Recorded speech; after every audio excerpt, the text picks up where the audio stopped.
ಇದೇ survey ನಂಬರಲ್ಲಿ ನಾಗಸೆಟ್ಟಳ್ಳಿ survey number 1ರಲ್ಲಿ ಈಗಿರೋ ಬ್ಲ್ಯಾಕ್ ಪ್ರೆಸಿಡೆಂಟ್ ಆದಂಥ ನಾಗರಾಜ್ ಅವರು ಅವ್ರ ಫ್ಯಾಮಿಲಿಗೆ ಸುಮಾರು 1 ಎಕರೆನಲ್ಲಿ ಜಮೀನು, ಅದು ಬಂದು ಈಶ್ವರ ಮಾನ್ಯ ಇನಾಮತಿ ಜಮೀನು. ಅದು ನೋಡಿ ನಿಮ್ಗೆ ತೋರಿಸ್ತೀನಿ. ಇನಾಮತಿ ಜಮೀನು ಸರ್ವೆ ನಂಬರ್ 1. ಅದರಲ್ಲಿ ಹೆಚ್ಚು ಕಡಿಮೆ ಅವ್ರ ಫ್ಯಾಮಿಲಿ ಎಷ್ಟಿದಾರೋ, ಅವ್ರ ತಮ್ಮಂದರು ಬಾಮಂದ್ರು ಅವ್ರಿಗೆ ಇವರಿಗೆಲ್ಲನೂ ಬೇಕಾದಷ್ಟು ಎಷ್ಟು ಸುಮಾರಾಗಿ 1 ಎಕರೆನಲ್ಲಿ ಮನೆಗಳು ಕಟ್ಕೊಂಡಿದ್ದಾರೆ. ಅದನ್ನು ಪಿಂಚಣಿ ಕಟ್ ಮಾಡಿದ್ದೀರಾ. ಯಾಕಂದ್ರೆ ಅವ್ರಿಗೆ ಇನ್ಕಮ್ ಜಾಸ್ತಿ ಇದೆ, ಅದು ಏನೋ ನೆಪಗಳು ಹೇಳಿ ನೀವು 5 ಗ್ಯಾರಂಟಿಗಳನ್ನ ಅವ್ರು ಕೊಡ್ದಿರ ಮಾಡೋದಕ್ಕೆ ಇದು ಮಾಡಿರೋದು ನೀವು ಅಲ್ಲ. ಯಾಕೆ ಇದು ಇಷ್ಟು ದಿನದಿಂದ ಮಾಡಿಲ್ಲ ನೀವು? ಎಲೆಕ್ಷನ್ ಹತ್ರ ಬರುತ್ತೆ, ಇವಾಗ ಏನು ಆಗೋಯ್ತು ನಮ್ಮ ಪೀರಿಯಡು, ನಾವು ಇವರು ನಮ್ಗೇನು ಬೇಕಾಗಿಲ್ಲ ಅಂದ್ಬಿಟ್ಟೆ ಜನಗಳು ಬೇಡ ಇವರು ಅಂದ್ಬಿಟ್ಟಿದ್ದನ್ನ ಈ ಥರ ಮಾಡ್ತಾ ಇದ್ದೀರಾ ಏನಂತ ಗೊತ್ತಿಲ್ಲ. ಒಬ್ಬೊಬ್ಬರು ಬಂದು ಪಿಂಚಿನ್ ತಗೊಳೋವರೆಗೆ ಮಾತ್ರ ಇಲ್ಲ ಅದಿಲ್ಲ ಅಂತ ತುಂಬಾ ಸಾವಿರಾರು ಜನ ಬಂದು ಮುಂದೆ ತಹಸೀಲ್ದಾರ್ ಆಫೀಸಲ್ಲಿ ಸುತ್ತಾ ಇದ್ದಾರೆ. காங்கிரஸ் கவர்மெண்ட் பண்ண தப்பை மறைக்கிறதுக்கு ஒரு 10 பேரை ஒரு குறிப்பிட்ட ஏரியாவில், அதுவும் நல்ல ஸ்பாஷாக நல்லா வசதி வாய்ந்த ஏரியாவில் போயிட்டு அங்கே போயிட்டு அவங்கக்கிட்டே போயிட்டு இது நாங்கள் பண்ணல, சென்ட்ரல் கவர்மெண்ட் பண்ணாங்க. சரி, சென்ட்ரல் கவர்மெண்ட் பண்ணாங்க. ஸ்டேட் கவர்மெண்ட்டில் இருக்கீங்களா, நாங்கள் 5 kg அரிசி கொடுக்குறோம்ல, அதை கேன்சல் பண்ணிட்டு நீங்கள் 10 kg அரிசி கொடுக்குறேன்னு சொன்னீங்களா, அதை கொடுங்க. அரிசிக்காக வேண்டியில் அந்த ரேஷன் கார்டு எத்தனோ பேர் வாழ்க்கைக்கு வந்து ஆயுஷ்மான் பாரத் கார்டு வந்து அதில் தான் கனெக்ட் ஆகிருக்குது. அதனால அவங்க எவ்வளோ பேர் ஏழைப்பட்டவங்க வந்து இறந்துருக்குறாங்க அந்த கார்டு வந்து யூஸ் இல்லாதனால, கேன்சல் பண்ணதுனால. அதனால வந்து காங்கிரஸ் நண்பர்களை கேட்டுக்கிறேன், நாளைக்கு எந்த மூச்சையை வச்சுக்கின்னு நீங்கள் போய் ஓட்டு கேட்குவீங்க? எந்த மூச்சை வச்சுன்னு கேட்குவீங்க? எல்லாம் நம்ம அண்ணன் தம்பி நம்ம ஊருக்கார தான். அவங்களுக்கு அந்த ரேஷன் கார்டு இல்லைன்னு அவங்களுக்கு போய் நீங்கள் சொல்கிறீங்க இது போல் ஸ்டேட் கவர்மெண்ட் தப்பு இல்லை, சென்ட்ரல் கவர்மெண்ட் தான் சொல்லிச்சின்னு சொல்லிட்டு. சென்ட்ரல் கவர்மெண்ட் வந்து வெறும் வந்து உங்களுக்கு அரிசி சப்ளை பண்ணுற வேலை தான், உங்களுக்கு என்ன டிபார்ட்மெண்ட் அது கொடுக்குற வேலை தான். இந்த இவனை கேன்சல் பண்ணுற அவனை கேன்சல் பண்ணுற வேலை வந்து சென்ட்ரல் கவர்மெண்ட் இல்லை, அது வந்து ஸ்டேட் கவர்மெண்ட் தான். உங்களுக்கு எல்லாருக்கும் தெரியாது, ஸ்டேட் கவர்மெಂಟ್ தான் வந்து ಕಾರ್ಡ್ வந்து ಅಥಾರಿಟಿ கொடுக்குற ಅಥಾರಿಟಿ ಸರಿ ಕ್ಯಾನ್ಸಲ್ பண்ணுறது வந்து அவங்க தான் ಅಥಾರಿಟಿ ಅಂದರೆ ಈ ನಮ್ಮ ಕರ್ನಾಟಕ ಕಾಂಗ್ರೆಸ್ ಸರ್ಕಾರ ಇವಾಗ ಏನಾದರೂ ಹೋರಾಟ ಮಾಡಿದರೆ ಅಲ್ಲಿ ಘೋಷಣೆ ಏನು ಮಾಡ್ತಾರೆ, ಸರ್ಕಾರ ಅಂತ ಸರ್ಕಾರ ಅವನ ಅಪ್ಪಂದ ಸರ್ಕಾರ, ಕಾನೂನಂತೆ ಕಾನೂನು ಅವನ ಅಪ್ಪಂದ ಕಾನೂನು ಅಂತಾರಲ್ಲ, ಅದು ಎಲ್ಲರೂ ಸಮಾಗಿ ಹೇಳ್ತಾರೆ. ಅದೇ ರೀತಿ ಕಾಂಗ್ರೆಸ್ ಸರ್ಕಾರ ಎತ್ಕೊಂಡು ಇವಾಗ ಸರ್ಕಾರ ನಮ್ಮ ಅಪ್ಪಂದೆ, ಕಾನೂನು ನಮ್ಮದೇ ಅಂತ ಜನರಿಗೆ ಓಟ್ ಹಾಕಿದೆ ಜನರಿಗೆ ಮೋಸ ಮಾಡೋಕ್ಕೆ ಇಲ್ಲಿದ್ದಾರೆ. கேஸ்ட் இன்கம் வந்து அவன் பச்சிக்கிற படிப்புக்கே வேலை இல்லை. இந்த ஊர் எம்எல்ஏ என்ன பண்ணுக்குது இன்றைக்கு? நம்ம இப்போ நான் பச்சிக்கிறேன், எந்த டிசிக்குது, எங்கள் அப்பா படிக்கல, எங்கள் அப்பா வந்து எங்கே டிசி இருக்குது? இந்த டிசி வச்சா தான் உனக்கு கேஸ் அட்மிட் ஆகுது. இன்னைக்கு வந்து கேஜிஎஃப்ல எவ்வளோ பசங்களுடைய வேலை வெட்டிக்கெல்லாம் இன்னைக்கு வந்து ரிஜெக்டட் ஆகிக்குது. இதுவரெல்லாம் ஒரு ஊர் எம்எல்ஏ இன்னைக்கு போய் பாரு, குழந்தை வச்சுக்கின்னு ஒரு பால் குடிக்கிற பசங்க குழந்தைங்களெல்லாம் வச்சுன்னு இன்னைக்கு தாய்மாரங்க எவ்வளோ அழுத்து போடுறாங்க. 4,000 ರೇಷನ್ ಕಾರ್ಡ್ಸು ಕ್ಯಾನ್ಸಲ್ ಮಾಡಿದ್ದಾರೆ. 4,000 ರೇಷನ್ ಕಾರ್ಡ್ ಕ್ಯಾನ್ಸಲ್ ಮಾಡಿದ್ರೆ ಟೋಟಲ್ 4 ಜನ ಹಾಕೊಂಡ್ರೆ ಕೂಡ ನಿಮ್ಗೆ 16,000 ಆಯ್ತು. 16,000 ಜನಕ್ಕೆ ಬಾಯಲ್ಲಿ ಮೊನ್ನಾಗ್ದಂಗೆ ಆಯ್ತಲ್ಲ. ಯಾಕೆ ಅದಲ್ದಿರ 14,000 ಜನಕ್ಕೆ 16,000 ಜನಕ್ಕೆ ರೇಷನ್ ಕಾರ್ಡ್ ತೆಗೆದ್ರಿ. 14,000 ಜನಕ್ಕೆ ರೇಷನ್ ಕಾರ್ಡ್ ತೆಗೆದ್ರೆ ಅವ್ರವ್ರಿಗೂ ಏನು ಮಾಡೋದು ಇವತ್ತಿನೋದಕ್ಕೆ? ಅದು ಅಲ್ದಿರ ಅವ್ರು ಪಿಂಚಣಿ ಬರ್ತಾ ಇದ್ರು 16,000 ಜನಕ್ಕೆ, ಅದನ್ನು ಪಿಂಚಣಿ ಕಟ್ ಮಾಡಿದ್ದೀರ.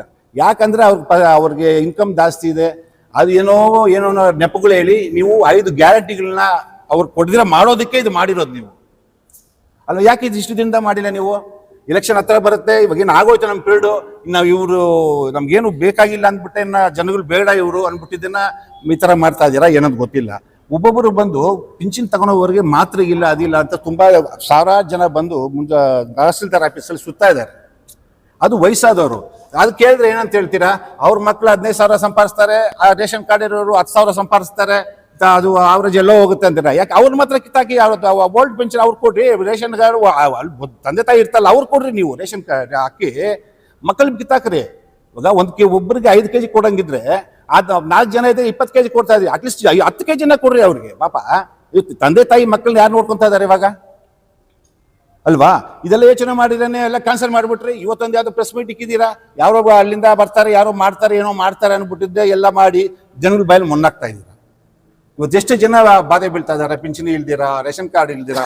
ಇನ್ನೊಂದೇನಂದ್ರೆ 5 ಗ್ಯಾರಂಟಿಗೆ ಬೇಕಾಗಿರೋದೇ ರೇಷನ್ ಕಾರ್ಡ್, ಅದನ್ನೇ ಕಿತ್ತಾಕಿದ್ದೀರಾ. ಯಾಕಂದ್ರೆ ನಿಮ್ಗೆ ಬರ್ತಾ ಎಲೆಕ್ಷನ್ ಹತ್ರ ಬರ್ತಾ ಇದೆ, ನೀವು ನೆಕ್ಸ್ಟ್ ಬರಲ್ಲ ಅಂತ ಗೊತ್ತಿದೆ ಇವ್ರಿಗೆ. ಕಾಂಗ್ರೆಸ್ ಅವ್ರಿಗೆ ಏನ್ ಮಾಡಿದಾರೆ ಅಂದ್ರೆ ನೆಕ್ಸ್ಟ್ ಬರಲ್ಲ ಅಂತ ಅವ್ರಿಗೆ ಪಕ್ಕಾ ಹೋಗಿದೆ. ಆದ್ರಿಂದ ಇವ್ ಏನೋ ಮಾಡಿ ಇವಾಗ ಒಂದು 2 ವರ್ಷ ಇರೋದ್ರಲ್ಲಿ ಇವ್ರ ರೇಷನ್ ಕಾರ್ಡ್ ಎಲ್ಲ ಕಟ್ ಮಾಡಿಬಿಟ್ಟು ಆ 5 ಸ್ಕೀಮ್ನ ಕಟ್ ಮಾಡ್ಬೇಕು ಇವ್ರು. ಆದ್ರಿಂದ ಯಾಕಂದ್ರೆ ನಮ್ಮ ರೂಪಕಲಾ ಶಶಿಧರ್ ಅವ್ರ ತಂದೆನೇ ಅಲ್ವಾ ಫುಡ್ ಇನ್ಸ್ಪೆಕ್ಟರ್, ಅವ್ರಿಗೆ ಮಾಡ್ಬೋದಲ್ಲ ಫುಡ್ ಮಿನಿಸ್ಟರ್ ಅವರೇ ಅಲ್ವಾ. ಬೇಡ, ಅವ್ರಿಗೆ 4 ಜನ ಇರೋರಿಗೆ ಇಬ್ಬರು ಕಿತ್ತಾಕಿ ಇಬ್ಬರು ಕೊಡ್ರಿ. ಅದು ಬಿಟ್ಬಿಟ್ಟು ನೀವು ರೇಷನ್ ಕಾರ್ಡೇ ಕ್ಯಾನ್ಸಲ್ ಮಾಡಿಬಿಟ್ರೆ ಅವ್ರೇನು ತಿನ್ಬೇಕು? ಇವಾಗ ನಮ್ಗೆ ಜನಗಳು ಬಂದು ಯಾಕೆ ನೀವು ಕೇಳ್ತಾ ಇಲ್ಲ ಅಂತ ನಮ್ಗೆ ಪ್ರಶ್ನೆ ಮಾಡ್ತಾರೆ. ನಾವು ಯಾವ್ದು ಇದು ಪ್ರೆಸ್ ಮೀಟ್ ಇಕ್ಕಿಲ್ಲ, ನಾವು ಈ ತರ ಮಾಡಿದ್ದು ಏನು ಇಕ್ಕಿಲ್ಲ. ಯಾಕಂದ್ರೆ ಜನಗಳು ಅಪೇಕ್ಷೆ ಮೇಲೆ ನಾವು ಇದು ಪ್ರೆಸ್ ಮೀಟ್ ಇಕ್ತಾ ಇರೋದು, ಧರಣಿ ಮಾಡ್ತಾ ಇರೋದು. ಯಾಕಂದ್ರೆ ಯಾರು ಕೆಲವರಿಲ್ಲ KGF ಅಲ್ಲಿ ಏನ್ ಮಾಡ್ದೇನು ಮಾಡೋ ಕೇಳಲ್ಲ ಅವ್ರನ್ನ ಅಂತ. ಎಲ್ಲಿ ನೋಡು ಕಾಮಗಾರಿ, ಒಂದು ಟೆಂಡರ್ ಬಿಡಂಗಿಲ್ಲ. ನೋಡಿ, ನೀವು ಮುನ್ಸಿಪಾಲಿಟಿ ಮೇಲೆ ಏನು ಬಿಲ್ಡಿಂಗ್ ಕಟ್ತಾ ಇದೆ ಅಂತ ಗೊತ್ತಾಯ್ತು, ಅದಕ್ಕೊಂದು ಟೆಂಡರ್ ಇಲ್ಲ, ಏನಿಲ್ಲ, ಹಂಗೆ ಕಟ್ತಾ ಇದ್ದಾರೆ. ಇದೆಲ್ಲ ಯಾರು ಕೆಲವರು ಇಲ್ವಾ? 60 ಎಕರೆ ಯಾರು ಶ್ರೀನಿವಾಸಪುರದವ್ರು ಯಾರು, ಅವ್ರಿಗೆ ಯಾರು 60 ಎಕರೆನಲ್ಲಿ ಅವ್ರಿಗೆ ಮಾಡಿಕೊಟ್ಟಿದ್ದಾರೆ. ಯಾಕೆ KGF ಯಾರು ಬಡವರು ಇಲ್ವಾ? ಆಕ್ಚುಲಿ ಕೊಡಬೇಕಾಗಿರೋದು ಯಾರಿಗೆ? ಎಕ್ಸ್ ಸರ್ವಿಸ್ ಮ್ಯಾನ್ಗಳಿಗೆ, ಅನಾಥರಿಗೆ, ಏನು ಜಾಗ ಏನು ಇಲ್ದಿರೋರಿಗೆ ಕೊಡ್ಬೇಕು. ಅವರು ಎಲ್ಲ ಇರೋರಿಗೆ ನೀವು 60 ಎಕರೆ ನೀವು ಕೊಟ್ಬಿಟ್ರೆ KGF ಏನು ಮಾಡೋದು? ಅದು ಕೊಡಬೇಕಾದ್ರೆ ಅದಕ್ಕೊಂದು ರೂಲ್ಸ್ ಇದೆ. ಅವರು ಇದೇ ತಾಲೂಕಲ್ಲಿ ಇರಬೇಕು, ಅವ್ರು ಇದೇ ತಾಲೂಕಲ್ಲಿ ಕೆಲಸ ಮಾಡಿರ್ಬೇಕು, ಅವರು ಅಲ್ಲಿ ವ್ಯವಸಾಯ ಮಾಡಿರ್ಬೇಕು. ಅವರು ಅದೇನಿಲ್ಲದೆ ಶ್ರೀನಿವಾಸಪುರ ತಗೊಂಡು ಕೊಟ್ಬಿಟ್ಟು 60 ಎಕರೆ ಕೇಳಿದ್ರೆ ಅವ್ರು ಅಷ್ಟು ಮಾಡಿದ್ರು, ಇವರಷ್ಟು ಮಾಡಿದ್ರು, ಮಿಕ್ಕಿದ ಎತ್ಕೊಂತಾರೆ. ಯಾವುದೋ ರಾಮ ಕಬ್ಬಿಡಲ್ಲಿ ಹಂಗಾಯ್ತು ಹಿಂಗಾಯ್ತು. ರಾಮ ಕಬ್ಬಿಡಲ್ಲಿ ಏನಾಯ್ತು? ರಾಮಕ್ಕ ಒಬ್ರಿಗೊಂದು ಎಕರೆ ಮಾಡ್ಕೊಡಿಲ್ಲ. ನಿಮ್ಮ ಪೀಡಲ್ಲೇ ಆಗಿರೋದು. ನಿಮ್ಮ ಪೀಡಲ್ಲಿ ಆಗಿರೋದಕ್ಕೇನೆ ಸುಜಾತ ಮೇಡಮ್ ಅವರು ಇವಾಗ ತಹಸೀಲ್ದಾರ್ ಮೇಲೆ ಕೇಸ್ ಹಾಕಿರೋದು, ಅವರು ಅಷ್ಟೇ ತಂದಿರೋದು. ಸುಮ್ಮನೆ ರಾಮಕ್ಕ ಹೇಳ್ಬಿಡೋದು, ಯಾರೋ ಸಿಕ್ಕಿದ್ದಾರೆ ಪಾಪ ಅಂತ ರಾಮಕ್ಕ ಮೇಲೆ ಹೇಳ್ಬಿಡೋದು. ಇವರು ಮಾಡೋದು ಇವರು. ನಿನ್ನೆ ಒಂದು ಗ್ರಾಮಾಂತರದಲ್ಲಿ ನಾನು ಎಲ್ಲರಿಗೂ ವಿಲೇಜ್ಗಳಲ್ಲಿ ಎಲ್ಲರೂ ಕುಡಿಯೋ ನೀರು ಸೌಲಭ್ಯ ಮಾಡಬೇಕು ಅಂತ ಘಟಕಗಳು ತೆಗಿತಾ ಇದ್ದಾರೆ. ಆ ಘಟಕ ಓಪನ್ ಮಾಡಕ್ ಹೋದ್ರೆ ಕೊಳಚೆ ನೀರು ಬರ್ತಾ ಇದೆ. ಅವ ಕಾಮಗಾರಿ ಎಲ್ಲ ಕೊಳಪೆತಾನೆ ಎಲ್ಲಾನು. ಒಂದು ರೋಡ್ ನ್ಯಾಯವಾಗಿಲ್ಲ. ನೋಡಿ, ಗೀತಾ ರೋಡಿಂದ ಪಾಂಡಲ್ಲಿವರೆಗೂ 6 ತಿಂಗಳಾಯ್ತು ರೋಡ್ ಹಾಕಿ. ಅದು ಕಾಮಗಾರಿನೇ ಕಲ್ಪ. ಆ ಸರ್ಕಲ್ ಇತ್ತು, ಆ ಸರ್ಕಲ್ ಹೊಡೆದೆತ್ಬಿಟ್ರು. ಒಂದು ರೇವ್ ಹಾಕಿದ್ರು. ಅಲ್ಲಿ ನೋಡಿ, ಪಾನ್ಪಳ್ಳಿ ಹೋಗೋವಾಗ ಡಬಲ್ ಸ್ಟೆಪ್ ತರ ಇದೆ ಇದು ರೋಡು. ಅಷ್ಟು ಫಸ್ಟ್ ಟೆಂಡರ್ ಹಾಕೋವಾಗ, ಕಾಮಗಾರಿ ನಡೆಯುವಾಗ ಫಸ್ಟ್ ಬೋರ್ಡ್ ಹಾಕ್ಬೇಕು. ನೀವು ಎಲ್ಲಿಂದ ಎಲ್ಗಾಗಿದೆ, ಎಷ್ಟು ಶಾಂಕ್ಷನ್ ಆಗಿದೆ, ಎಷ್ಟು ದಿನದಲ್ಲಿ ಮಾಡ್ತೀವಿ ಅಂತ. ಇದೇ ಹೋಗಿ ಯಾವ್ದನ್ನ ಇವಾಗ 2 ಪೀರಿಯಡ್ ಇದ್ದಾರಲ್ಲ ಮೇಡಮ್, ಇದು ಒಂದು ಬೋರ್ಡ್ ಏನು ಹಾಕಿದ್ದಾರೆ ಎಲ್ಲನ. ಬೇರೆಯವ್ರಿಗೆ ಟೆಂಡರ್, ಕೋಲಾರ ಬೆಂಗಳೂರು ಆ ಕಡೆ ಹೋಗ್ಬಿಡ್ತಾರೆ ಹಿಂಗೆ. ಈಗ KGF ಟೆಂಡರ್ ಇಲ್ವಾ? ಕೋಲಾರ ಡಿಸ್ಟ್ರಿಕ್ಟ್ ಯಾರು ಇಲ್ವಾ? KGF ಯಾರು ಇಲ್ವಾ? ಇದೆಲ್ಲ ಮೇಡಮ್ ಅರ್ಥ ಮಾಡ್ಕೊಂಡು ಫಂಡ್ ತಗೊಂಡ್ಬರ್ತದ್ದು ದೊಡ್ಡದಲ್ಲ. ಅದು ಫಂಡ್ ಕೆಲಸ ನಡೀತಾ ಇದೆ ಅನ್ನೋದು ದೊಡ್ಡದು. ನೀವೇ ವಿವೇಕನಗರಲ್ಲಿ ಇದ್ದೀರಾ, ಎಷ್ಟು ಸಲ ಪಾನ್ಪಳ್ಳಿಗೆ ಹೋಗಿರ್ತಾರೆ, ಬಂದಿರ್ತಾರೆ. ರೋಡ್ ಗೊತ್ತಾಗಲ್ವಾ ನಿಮ್ಗೆ ಕಾಮಗಾರಿ ಹೆಂಗ್ ನಡೀತಾ ಇದೆ ಅನ್ಬಿಟ್ಟು? ಅಲ್ಲಿ ಐಮಾಸ್ ಲೈಟ್ಗೆ 6 ತಿಂಗಳಾಯ್ತು ಕಿತ್ತಾಕಿದ್ನ. ನಾನು 10 ಸಲ ಭರತ್ ಫೋನ್ ಮಾಡಿದ್ದೀನಿ. ಅದು ನಾ ಇವತ್ತು ಹಾಕ್ತೀನಿ, 4 ಹಾಕ್ತೀನಿ, ಇವತ್ತಿಗೆ 4 ಹಾಕ್ತೀನಿ. ಹೆಂಗಿದೆಲ್ಲ? ಯಾರು ಕೇಳದೆ ಇದ್ರೆ ಕೇಳೋದಕ್ಕೆ ಯಾರು ಅಡಿಗೆ ಒಳ್ಳೇದು ಜನಗಳು ಮಾತಾಡ್ತಾರೆ. వాళ్ళు ఏం చేస్తేనే ఎవరు అడిగే లేదు, వాళ్ళు ఇష్టానికి వాళ్ళు చేసుకొని ಅಂತ. ಬುಲ್ ಮಾರ್ಕೆಟ್ ಅದನ್ನ ಏನು ಪರ್ಮಿಷನ್ ಇಲ್ಲ, ಏನಿಲ್ಲ, ಹೊಡೆದಾಕ್ಬಿಟ್ರು. ಎಷ್ಟೋ ಜನ ಬಡವ್ರು ಬದುಕ್ತಾ ಇದ್ರು. ನೀವು ಅಲ್ಲ ಆದ್ಮೇಲೆ ಅವ್ರು ಪರ್ಮಿಷನ್ ಕೊಟ್ಬಿಟ್ಟು ಅವ್ರು ಲೆಟ್ರ್ ಕೊಟ್ಟು ಒಂದು 6 ತಿಂಗಳಾದ್ಮೇಲೆ ಖಾಲಿ ಮಾಡಿ ಹೊಡ್ಸ್ಬೋದಾಗಿತ್ತಲ್ಲ. ಅದಕ್ಕೆ ಈ ವಾರದಲ್ಲಿ ಇನ್ಸ್ಪೆಕ್ಷನ್ ಬರ್ತಾರೆ ಬೆಂಗಳೂರಿಂದ. ಅದಕ್ಕೆ ಈ ಥರ ಮಾಡ್ಕೊಂಡ್ರೆ ಇದೆಲ್ಲ ಪ್ರತಿಭಟಿಸಿ ನಾವು 5ನೇ ತಾರೀಕು 8ನೇ ತಿಂಗಳು ಈ ಬುಧವಾರ ಬಹುತೇಕ ಪ್ರತಿಭಟನೆ ಸುರಸ್ ಸರ್ಕಲ್ಲಿಂದ ಹಿಡಿದು ತಾಲೂಕು ಆಫೀಸ್ವರೆಗೂ ಪ್ರೆಷನ್ ಹೋಗಿ ಅಲ್ಲಿ ಧರ್ನಾ ಕೂತ್ಕೊಂತೀವಿ ನಾವು. ಇದು ಮುಖ್ಯ ಉದ್ದೇಶ. ಆದರೆ ಏನಂದ್ರೆ ಮೇಡಮ್ ಅವರು ನಮ್ಮ ಗೌರ್ಮೆಂಟ್ ಇದೆ ಅಂದ್ಬಿಟ್ಟು ಫಂಡ್ ತಗೊಂಡ್ಬರೋದು ದೊಡ್ಡದಲ್ಲ, ಕೆಲಸಗಳು ನಡೀತಾ ಇಲ್ಲ. ಆ ಭರತ್ ಅನ್ನೋರಿಗೆ ಯಾವುದೋ ಟೆಂಡರ್ ಕೊಟ್ಟಿದ್ದಾರೆ, ಒಂದು ವರ್ಷಕ್ಕೆ ಇಷ್ಟೊಂದು 35 ವಾರ್ಡ್ಗೆ ಇಷ್ಟೊಂದು ಏನೋ ಟೆಂಡರ್ ಕೊಟ್ಟಿದ್ದಾರೆ. ಅವ್ರು ಇದುವರೆಗೂ ಭರತ್ ಒಂದು ದಿನ ಬಂದು ಒಂದು ಸರ್ವೆ ಮಾಡಿಲ್ಲ. ಅದಲ್ಲಿ ಮನೆಯೆಲ್ಲ ಚೆಕ್ ಮಾಡಿದ್ದೀವಿ ನಾವು, ನಿಮಗೂ ಗೊತ್ತಿದೆ ಎಲ್ಲರಿಗೂ. ಅದ್ರಲ್ಲಿ ಮೋಟ್ರ್ಗಳೇ ಇಲ್ಲ. ನನ್ನ ಕನ್ನಡ ಸರ್ಕಲ್, ಸೊನ್ನಪುರ ಸರ್ಕಲಲ್ಲಿ ಅದು ಎತ್ತಿ 6 ತಿಂಗಳಾಗ್ತಾ ಇದೆ. ಎಲ್ಲರಿಗೂ ಫೋನ್ ಮಾಡಿದ್ದೀನಿ. ನಿನ್ನೆ ಕೂಡ ಭರತ್ ಫೋನ್ ಮಾಡ್ತಾ ಅನ್ನ ಹಾಕ್ಬಿಡ್ತೀವಿ ನಾನು ಅಲ್ಲಿ ನಾಡಿದ್ದು 15 ದಿವಸದ ಇದೇ ಮಾಡ್ತಾ ಇದ್ದಾರೆ. ಅಲ್ಲಿ ಎಷ್ಟು ಆಕ್ಸಿಡೆಂಟ್ ಆಗಿದೆ ಗೊತ್ತಾ? ಎದ್ದು ಬೇರೆ ಅವ್ರು ಅಷ್ಟು ಎಕರೆ ಮಾಡ್ಬಿಟ್ಟಿದ್ದಾರೆ. ಯಾರು ಎಕರೆ ಮಾಡ್ಕೊಂಡಿದ್ದಾರೆ ಇಲ್ಲಿ? ನೀವು ಮಾಡ್ಕೊಡ್ತಾರೆ, ಬೇರೆಯವ್ರ ನೀವು ಮಾಡ್ಕೊಡ್ತಾ ಇದ್ದೀರಾ. ರಾಮಕ್ಕ ಮೇಲೆ ಹೇಳ್ಬಿಡ್ದು. ಆ ಪೀರಿಯಡಲ್ಲಿ ಹಂಗಿದ್ರು, ರಾಮಕ್ಕ ಪೀರಿಯಡಲ್ಲಿ ಹೆಂಗಿದ್ರು? ಆಯಮ್ಮ ಇನ್ನೋಸೆಂಟ್, ಏನು ಕೆಲಸ ಇದೆ ಅದು ಮಾಡ್ಕೊಂಡು ಹೋಗ್ತಾ ಇದ್ರು. ಈ ತರ ಬಂದು ಅಲ್ಲಿ ತಿನ್ನೋದು ಇಲ್ಲಿ ತಿನ್ನೋದು ಮಾಡಿಲ್ಲ ಅಮ್ಮ ಪಾಪ. ಆಯಮ್ಮನ ಮೇಲೆ ಗೋಬಿ ಗುಡಿಸೋದು. ಇವ್ ಮೊನ್ನೆ ಏನೋ ಅಂತ ಹೇಳಿದ್ದಾರೆ, ಸಮಗೆ ಅವರು ಅಲ್ಲೇನೋ ಒಂದು ಜಾಗ ಹಿಡಿದು ಬಿಟ್ಟಿದ್ದಾರೆ ಅಂದ್ರಿ. ಅವ್ರು ದುಡ್ಡು ಕೊಟ್ಟು ತಗೊಂಡಿರೋದು. ಅದು ಯಾರು ಯಾವುದು ಇವ್ರು ಏನಾಗಿದೆ ಅಂದರೆ ಇಷ್ಟು ದಿನ ಏನು ಬರಲ್ಲ ಇವೆಲ್ಲ ಅವ್ರು ತಗೊಂಡ್ಬಿಟ್ರು ಅವ್ರು ತಿಂದರು ಅಂತ. ನಾವು ಯಾವಾಗ ಇವ್ರ ಮೇಲೆ ನಾವು ಹೇಳಕ್ ಹೋದ್ವೋ, ನಾವು ಅಬ್ಜೆಕ್ಷನ್ ಮಾಡಕ್ ಹೋದ್ವೋ ಎಲ್ಲಾದ ಮೇಲೇನು, ಆವಾಗ ಏನು ಮಾಡ್ತಾರೆ ಇವ್ರು ಏನೋ ಒಂದು ಇಷ್ಟು ದಿನ ಸುಮ್ಮನೆ ಇದ್ಬಿಟ್ರು. ಇವಾಗ ಅವ್ರು ಹಂಗೆ ಮಾಡ್ಬೇಡಿ ಇವ್ರು ಹಿಂಗೆ ಮಾಡ್ಬಿಟ್ಟಿದ್ದಾರೆ ಅಂತ ಏನು ನ್ಯಾಯ ಇದೆಲ್ಲ? ಅವಾಗ ನಾವು ಏನು ಮಾಡಿದ್ರು ಕೇಳಿದ್ರೆ ಇದ್ರೆ ನಾವು ಒಳ್ಳೆಯವ್ರು ನಾವು ಅಲ್ವಾ? ಅದರಿಂದ ನಾವು ಪ್ರತಿಭಟನೆ ಮಾಡೋದಕ್ಕೆ ನಾವು 5ನೇ ತಾರೀಕು 8ನೇ ತಿಂಗಳು ಬುಧವಾರ ರೆಡಿ ಮಾಡಿದ್ದೀವಿ. ಒಂದು 1000 5,000 6,000 ಜನ ನಾವು ಸೇರಿಸ್ತೀವಿ. ಯಾಕಂದರೆ ಜನಗಳು ತುಂಬ ಕಷ್ಟ ಬೀಳ್ತಾ ಇದ್ದಾರೆ ಪಾಪ. ರೇಷನ್ ಕಾರ್ಡ್ ಇಲ್ದಿರಾ, ಪಿಂಚಣಿ ಇಲ್ದಿರಾ ಮಾಡ್ತಾ ಇದ್ದಾರೆ. ಕೇಳಿದ್ರು ಹೇಳೋದು, ನಿಮ್ಮ ಮಗಕ್ಕೆ ಆ ಮಗನಿಗೆ 1.5 ಲಕ್ಷ ಬರ್ತಾ ಇದೆ, ನೀವು ಪೇಮೆಂಟ್ 1.5 ಲಕ್ಷನ ಬರಲಿ 2 ಲಕ್ಷನ ಬರಲಿ, ಅವನಿಗೆ ಕಿತ್ತಾಕ್ರಿ. ಈ ತಂದೆ ತಾಯಿ ಕೊಡಿ ರೇಷನ್ನು, ಅವ್ರ ಬಾಯಿ ಮೇಲೆ ಕೊಡಿತೀರಾ? ಪಿಂಚಣಿ ಪಾಪ, ನಿಮ್ಮ ಪಿಂಚಣಿ ತಂದೆ ತಾಯಿ ಅವ್ರು ಏನು ಮಕ್ಳು ಯಾರು ಸಾಕಲ್ಲ ಈ ನಡುವೆ. ಅವ್ರೇನೋ ಬಂದಾಗ ಎಷ್ಟು ಜನ ಎದುರು ನೋಡ್ತಾರೆ ಗೊತ್ತಾ? ನನ್ಗೆ ಗ್ರಾಮಾಂತರದಲ್ಲಿ ಒಬ್ರು ಹೇಳ್ತಾರೆ, ನೆನ್ನೆ ಎಷ್ಟೋ ಜನ ಪಿಂಚಣಿ ಬಂದಿಲ್ಲ ಮಾತ್ರ ತೀರ್ಸ್ಕೊಳ್ಳೋದು మేము. ನಮ್ಮ ಕಾರ್ಯಕರ್ತರ ಒಬ್ರು 500 ರೂಪಾಯಿ ಕೊಟ್ಟಿದ್ದಾರೆ. ಗೊತ್ತಿದ್ದು ಇಷ್ಟ ಆದ್ರೆ ಗೊತ್ತಿಲ್ದಿರ ಎಷ್ಟಾಗಿರುತ್ತೆ? ಯಾಕೆ ಹೊಡಿತೀರ ಬಡವರು ಹೊಟ್ಟೆ ಮೇಲೆ? ಟೆಂಡರ್ ಕರೀತೀರಾ? ಒಂದು ಟೆಂಡರು ಕರೆದಿದ್ದೇ ಇಲ್ಲ, ಯಾವುದೂ ಇಲ್ಲ. ಅವರಷ್ಟೇ ಟೆಂಡರ್ ಹಾಕೋದು, ಅವರೇ ಇದು ಮಾಡೋದು, ಅವರೇ ಮಾಡೋದು. ಒಂದು ಬೋರ್ಡ್ ಇಲ್ಲ ಇನ್ನು. ಅದರಿಂದ ನಾವು ಈ 5ನೇ ತಾರೀಕು ಬಹುತೇಕ ಪ್ರತಿಭಟನೆ ಮಾಡೋದಕ್ಕೆ ನಾವು ಸಜ್ಜಾಗಿದ್ದೀವಿ. ಅದರಿಂದ ಅದನ್ನ ನೀವು ನಮಗೆಲ್ಲ ಸಹಕರಿಸಬೇಕು, ನೀವು ಪೇಪರ್ ಮಾಧ್ಯಮದವರೆಲ್ಲ. ಯಾಕಂದರೆ ನಾವೇನೇ ಹೇಳಿದ್ರೆ ನಿಮ್ಮ ಮುಖಾಂತರನೇ ಎಲ್ಲರಿಗೂ ಜನಗಳಿಗೆ ಹೋಗೋದು. ಅದು ಇದ್ರ ಮುಖ್ಯ ಪಾತ್ರ ನಿಮ್ಮ ಹತ್ರ ಇರುತ್ತೆ. ನಾವೇನು ಮಾತಾಡಿದ್ರೆ ಕೂಡ ನೀವೇನು ಬರೀತೀರಾ, ಇರೋ ತಾನೇ ಬರೀತೀರಾ. ನಾವು ಇರೋದು ಹೇಳ್ತಾ ಇರೋದು, ಇಲ್ದಿದ್ದೇನು ಹೇಳಿಲ್ಲ ನಾವೇನು. ಅದರಿಂದ 5ನೇ ತಾರೀಕು 8ನೇ ತಿಂಗಳು ಪ್ರತಿಭಟನೆ ಮಾಡ್ತೀವಿ. ಅದಕ್ಕೆಲ್ಲ ದಯಮಾಡಿ ಎಲ್ಲರೂ ಬರ್ಬೋದು. ನಮ್ಮ ಇಡೀ KGF ಕ್ಷೇತ್ರದಿಂದ ಧರಣಿ ಮಾಡಬೇಕು ಅಂತ. ಯಾಕಂದರೆ ಕಾಂಗ್ರೆಸ್ ಸರ್ಕಾರ ಮಾಡಿರುವಂತಹ ದುರಾಡಳಿತ, ಈಗ ನಡೀತಾ ಇರೋವಂತಹ ಅವ್ಯವಹಾರಗಳು ಅದೆಲ್ಲ ಖಂಡಿಸಿ, ಈ ಮೊನ್ನೆ ಈಗ ಪೆನ್ಷನಲ್ಲಿ ಸುಮಾರು 14,000 ಅಷ್ಟು ಕಟ್ ಮಾಡಿದ್ದಾರೆ. ಅದನ್ನು ರೇಷನ್ ಕಾರ್ಡ್ಗಳಲ್ಲಿ 4,000 ಅಷ್ಟು ಕಡಿತ ಆಗಿದೆ. ಇವೆಲ್ಲವನ್ನೂ ನಾವು ಈ ಭೂ ಹಗರಣ ಆಗ್ತಾ ಇದೆ. ಅದು ಅಲ್ಲದೆ APMCದು ನಮ್ಮ ಈ ಕ್ಷೇತ್ರದ ವಿಕೋಡ ಹತ್ರ ಇರುವಂತಹ ಕದ್ರಿಗಾನಿ ಕುಪ್ಪ ಸರ್ವೆ ನಂಬರಲ್ಲಿ ಮೊನ್ನೆ ಹೇಳ್ತಾ ಇದ್ರು ಒಬ್ಬ ನಮ್ಮ ಮಿತ್ರರು, ಈ ಥರ ನಾವು APMC ಮಾಡ್ತಾ ಇದ್ರೆ ನಮ್ಮ ಇವು ಮಾಜಿ ಶಾಸಕರು ಬಂದು ನಮಗೆ ತೊಂದರೆ ಮಾಡ್ತಾ ಇದ್ದಾರೆ ಅಂತ. ಅದು ಆ APMCಯಲ್ಲಿ ಬೇಕಾದಷ್ಟು ಗ್ರಾನೈಟ್ ಎಲ್ಲ ಥರ ಸಿಕ್ಕಿತ್ತು. ಅದೆಲ್ಲನೂ ಆವಾಗ ಅಕ್ರಮ್ ಪಾಷಾ ಅಂತ ಯಾರು ನಮ್ಮ DC ಇದ್ರು, ಅವರು ಅದ್ರ ಜೊತೆಯಲ್ಲಿ ಇನ್ನೂ ಅವರ ಇಬ್ಬರು ದೊಡ್ಡ ವ್ಯಕ್ತಿಗಳೆಲ್ಲ ಸೇರಿ ಅದನ್ನು ಚೆನ್ನೈಗೆಲ್ಲ ಕಳಿಸ್ತಾ ಇದ್ರು. ಅದನ್ನು ಹೋಗಿ ನಾವೆಲ್ಲ ಹೋಗಿ ಗಲಾಟೆ ಮಾಡಿ ಆ ಕ್ಷೇತ್ರದೆಲ್ಲ ಕೂಡ ನಿಲ್ಲಿಸಿದ್ದೀವಿ. 4-5 ಟ್ರಿಪ್ ಎಲ್ಲ ಹೋಗಿ ನಿಲ್ಲಿಸಿದ್ದೀವಿ. ಅವ್ರು ಮೊನ್ನೆ ಏನು ಹೇಳಿದ್ರು, ಏನೂ ಸಿಕ್ಕಿಲ್ಲ, ಇರೋ ಕಲ್ಲುಗಳೆಲ್ಲ ಹಾಕ್ಬಿಟ್ಟು ನಾವು ಮಣ್ಣು ಮುಚ್ಚಿಬಿಟ್ಟಿದ್ದೀವಿ, ಅಲ್ಲೆಲ್ಲ ಬರೀ ಕಲ್ಲುಗಳು ಸಿಗ್ತಾ ಇದೆ, ಯಾವ ಗ್ರಾನೈಟ್ ಸಿಕ್ಕಿಲ್ಲ ಅಂದರು. ಅದೆಲ್ಲ ಕೂಡ ನಾವು ಅದ್ರ ಬಗ್ಗೆ ಕೂಡ ತಾಲೂಕು ಕಚೇರಿಗೆ ಹೋಗಿ ನಾವು ಅಲ್ಲಿ ಕೂಡ ಪ್ರತಿಭಟನೆ ಮಾಡಿ ಅವರಿಗೆಲ್ಲ ತಿಳಿಸಿದ್ದೀವಿ, ಈ ಥರ ನಡೀತಾ ಇದೆ. ಗ್ರಾನೈಟ್ ಅದು ಏನಿದೆ ಏನು ಅಂತ ಕೂಡ ನಾವು ಜಿಯಾಲಜಿಸ್ಟ್ ಅವರಿಂದ ತಂದು ಅದನ್ನೆಲ್ಲನೂ ನಾವು ಪರಿಶೀಲನೆಗೆಲ್ಲ ಕೊಟ್ಟಿದ್ದು. ಈಗ ಏನಂದರೆ ಇರೋದೆಲ್ಲ ಹೋದ್ಮೇಲೆ ಮತ್ತೆ ಏನು ಸಿಗತ್ತೆ? ಇರೋದನ್ನು ಇರೋವಾಗ ಅದನ್ನು ತಡೆದೆ ಆಮೇಲೆ ಹೋದರೆ ಏನು ಸಿಗತ್ತೆ? ಏನು ಸಿಗಲ್ಲ. ಆ ಥರ ಹಗರಣ ಮಾಡ್ತಿರೋದು ಅವರು.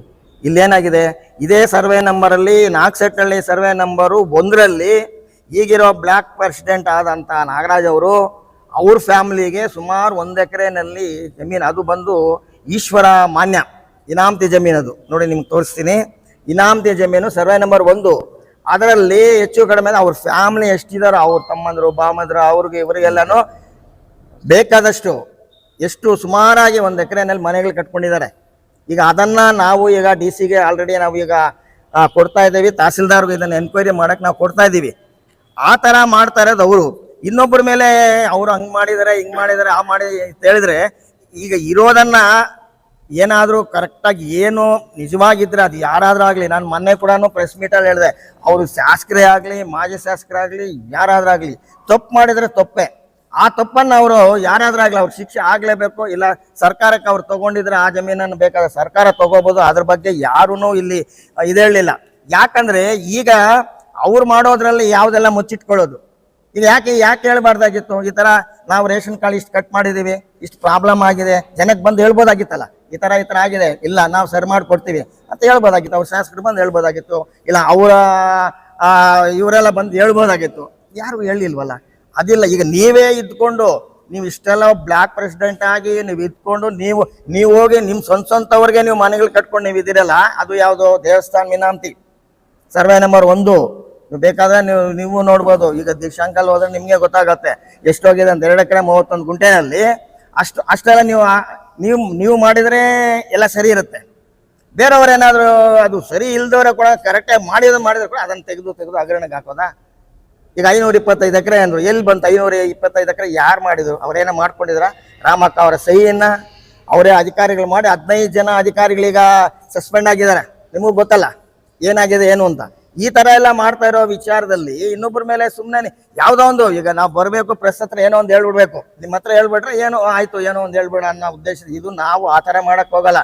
ನಮ್ಗೆ ಏನು ಅನ್ಯಾಯ ಆಗಿದೆ, ಜನರಿಗೆ ಏನು ಅನ್ಯಾಯ ಆಗಿದೆ, ಜನರಿಗೆ ಏನು ತೊಂದರೆಗಳಾಗ್ತಾ ಇದೆ, ಸಾರ್ವಜನಿಕರಿಗೆ ಒಂದು ಅಧಿಕಾರದಲ್ಲಿದ್ದಾಗ ಒಂದು ಸರ್ಕಾರ ಆಗಲಿ MLA ಆಗಲಿ ಯಾರಾದ್ರೂ ಆಗಲಿ ಅವರಿದ್ದಾಗ ನಮ್ಮ ಕೈಯಲ್ಲಾದಷ್ಟು ಮಾಡಬೇಕು. ನಾವು ಅದು ಏನು ಮಾಡ್ತೀವೋ ಅದನ್ನು ಮಾಡಿದಾಗಲೇ ನಮಗೊಂದು ಜನ ನಮ್ಮ ಮೆಚ್ಕೊಳ್ಳೋದು, ನಮ್ಗೆ ಇದು ಮಾಡೋದು. ಈಗ ನಾವು ಸುಮ್ಮನೆ ಹಗರಗಳು ತೆಗೆದು ಹಾಕಿದ್ರೆ ನಮಗೂ ಗೊತ್ತು, ನಮಗೂ ಬೇಕಾದಷ್ಟಿದೆ ಹಾಕಕ್ಕೆ. ಒಂದಲ್ಲ ಎರಡಲ್ಲ, ಕಾಂಗ್ರೆಸ್ ಸರ್ಕಾರ ಏನೇನು ಮಾಡುತ್ತೆ, ಏನು ಮಾಡಿದೆ, ಎಷ್ಟು ಹಗರಣಗಳಿದೆ. ನಮ್ಮ ಲೋಕಲಲ್ಲೇ ಇರುವಂಥ ಹಗರಣ ಬೇಕಾದ ತೆಗೆದು ಹಾಕುವಷ್ಟು ಇದೆ. ನಾವೇನು ಸುಮ್ಮನೆ ಕೂತ್ಕೊಳ್ಳೋದು ಇಲ್ಲ.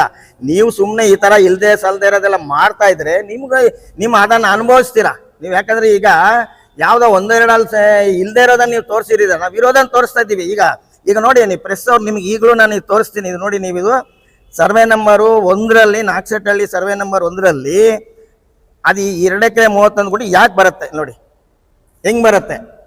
ಇನಾಮತಿ ಜಮೀನು, ದೇವಸ್ಥಾನ ಇನಾಮತಿಯಲ್ಲಿ ಕಟ್ಕೋಬೋದಾ ಮನೆಗಳು? ಯಾರಾದರೂ ಸ್ಯಾಂಕ್ಷನ್ ಮಾಡ್ತಾರಾ? ಮಾಡೋಕ್ಕಾಗತ್ತಾ? ಅಂಥದ್ದೆಲ್ಲ ಮಾಡ್ತಾರದು ನೀವು. ಅದನ್ನು ತಗೊಂಡು ಹೋಗ್ಬಿಟ್ಟಿದ್ದೆ ಮನೆ ತಹಸೀಲ್ದಾರ್ ಕೊಟ್ಟಿದ್ದೀರಾ, DC ಕೊಟ್ಟಿದ್ದೀರಾ, ಈ ಥರ ಅಂತ ಮಾಡಲಿ. ಅವ್ರು ಬರಬೇಕು, ಯಾಕಂದರೆ ಇದು ಗೊತ್ತಾಗಬೇಕು. ತಹಸೀಲ್ದಾರ್ ಅಧಿಕಾರಿಗಳಿಗೂ ಗೊತ್ತಾಗಬೇಕು ಯಾರು ಮಾಡಿರೋದು. ಒಬ್ಬ ಅಧಿಕಾರಿ ತಾನೇ ಮಾಡ್ತಾನೆ, ತಹಸೀಲ್ದಾರ್ ಆಗಲಿ DC ಆಗಲಿ. ಈಗ ಇದು ಏನಾದರೂ ಮಂಜೂರು ಮಾಡ್ಬೇಕಂದ್ರೆ ಯಾರು ಮಾಡಬೇಕು? ತಹಸೀಲ್ದಾರ್ ಮಾಡಿರಬೇಕು. ಈಗ ಅವ್ರಿಗೂ ಅಷ್ಟೇ ಇನಾಮತಿ ಜಮೀನೇ ಇರ್ಬೇಕು. ಆ ಇನಾಮತಿ ಜಮೀನು ಈಗ ಒಬ್ಬ SC ಇನಾಮತಿ ಜಮೀನು SC ಮಾಡ್ಕೋಬಾರ್ದು. ಅದೇ ಈಗ ಇದು ಜನರಲ್ ಇನಾಮತಿ ಇದೆ, ನೀವು ಹೆಂಗೆ ಮಾಡ್ಕೊಳ್ತೀರಾ? ಮಾಡ್ಕೊಳಕ್ಕೆ ಅಧಿಕಾರ ಇದೆಯಾ? SC ತಗೋಬೋದು, SC ಜಮೀನನ್ನು SC ತಗೋಬೋದು, ಅದೇನು ತಪ್ಪೇನಿಲ್ಲ. ಅದೇ ಇಲ್ಲದೆ SC ಜಮೀನನ್ನು ಜನರಲ್ ತಗೋಬಾರ್ದು. ಕಾನೂನಲ್ಲಿ ಇರೋದು ಆ ರೀತಿ. ಅಂಥದ್ದೆಲ್ಲ ಇದೆ. ಅವೆಲ್ಲ ಏನು ಯೋಚನೆ ಮಾಡಲಿಲ್ಲ ನೀವು. ಏನೋ ಇತ್ತು ನಮ್ಮ ಹತ್ರ ಏನೋ ಹೇಳ್ಬೇಕು ಅಂತ ಹೇಳ್ಬಿಟ್ರು.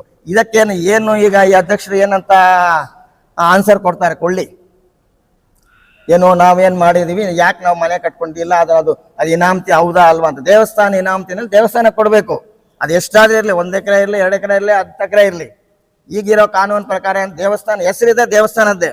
ದೇವಸ್ಥಾನದ ಹೆಸರು ಬಿಟ್ಟು ಬೇರೆ ನಿಮಗೆ ಮಂಜೂರಾಗಿದೆ, ನಿಮಗೇನಾದ್ರೂ ಮಂಜೂರಾಗಿ ನಿಮ್ಮ ಪಾಣಿನಲ್ಲಿ ನಿಮ್ಮ ಹೆಸರು ಬಂದರೆ ನೀವು ಕಟ್ಕೋಬೋದು.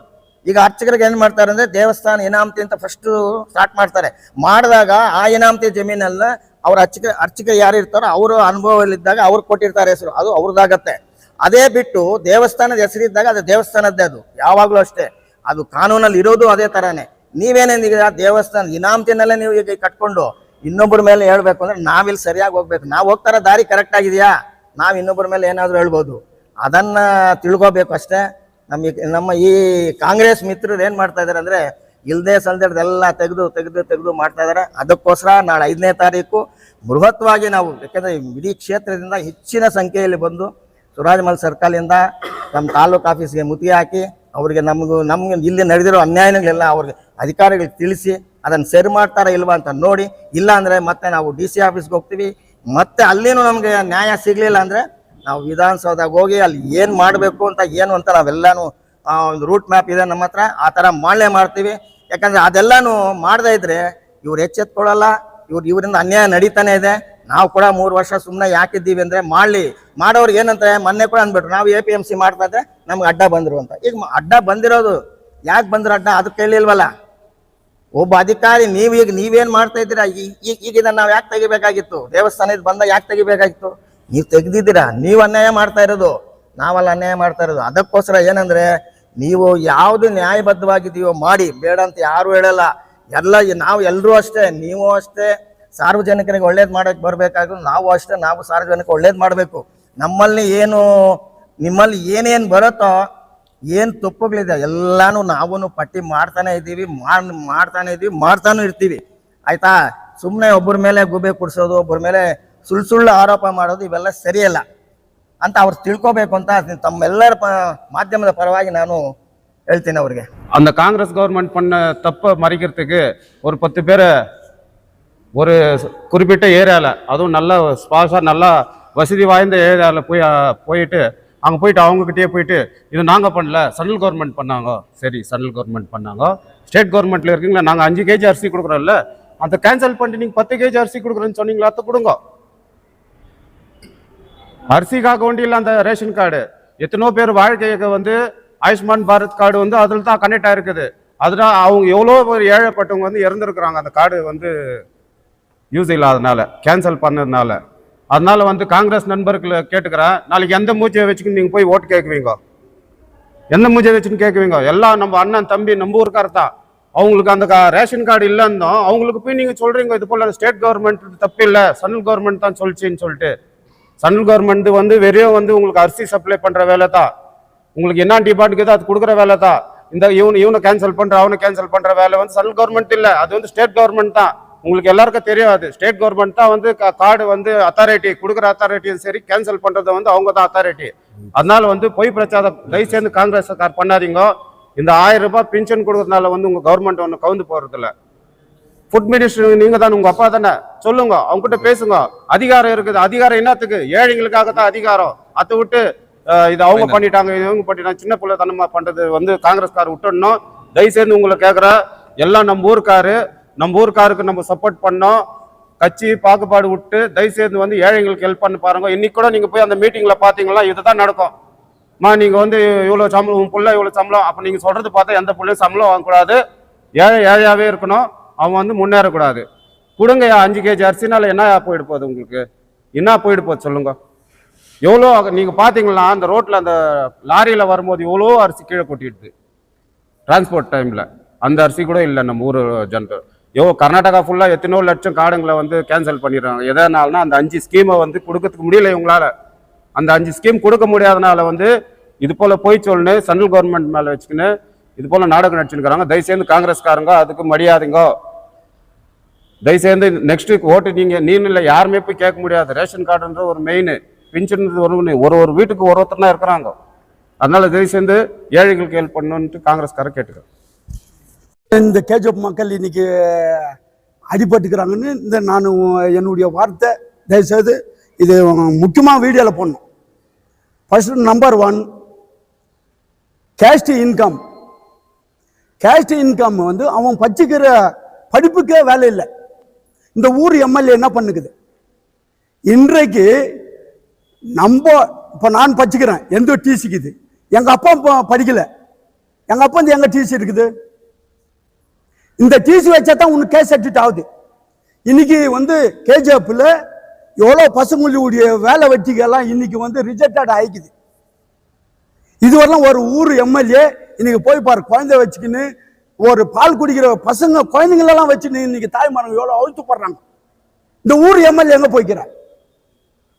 கேஸ்ட் இன்கம் மெயினா இல்லையா? இந்த கேஸ்ட்ன்றது நம்ம லைஃப் சாறு வரலாம், அவனுக்கு சாப்பாடு இதுதான், வேற இல்லை. இப்போ ஒரு பையன் ஒரு வேலைக்கு போறான்னா, இப்போ அவன் ரிஜெக்டட் ஒரு வினித்ன்றவன் அவன் கேஜப் ஆட்டி படிக்கிறான், அவனும் ஒரு எஸ்சி.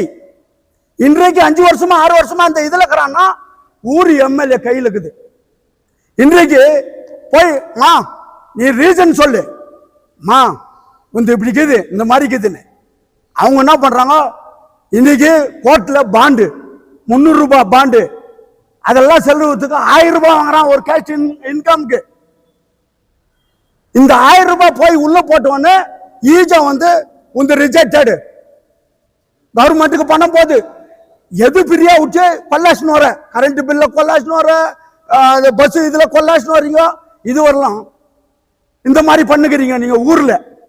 அது எவ்வளவு போகுது எம்எல்ஏக்கு? அதுவும் குரூப் சேர்ந்துக்குன்னு அங்க வந்து புரோக்கருங்க 2000 ரூபாய், 1500 ரூபாய், 1000 ரூபாய், 80 ரூபாய் கேஷ் இன்கம் ஆகுறது, 2000 ரூபாய் ஆகுது, 1500 ஆகுது. கேஜப் எம்எல்ஏ எங்க போய்க்கிற நீ? லைஃப் பிரச்சனையா இல்லையா?